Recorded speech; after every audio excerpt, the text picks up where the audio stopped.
size mutluluğun Dubai'sini gönderiyoruz efendim. Yıllardır tertemiz içerikli, çocuklarınıza yedirebileceğiniz en temiz çikolata fındıklarımız Giresun'dan, kadın üreticimizden.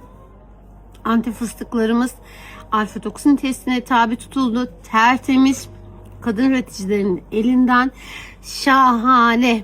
Hatta şöyle bir espri yapayım. Vize yok, pasaport yok. Sizi mutluluğun Dubai'sine davet ediyorum.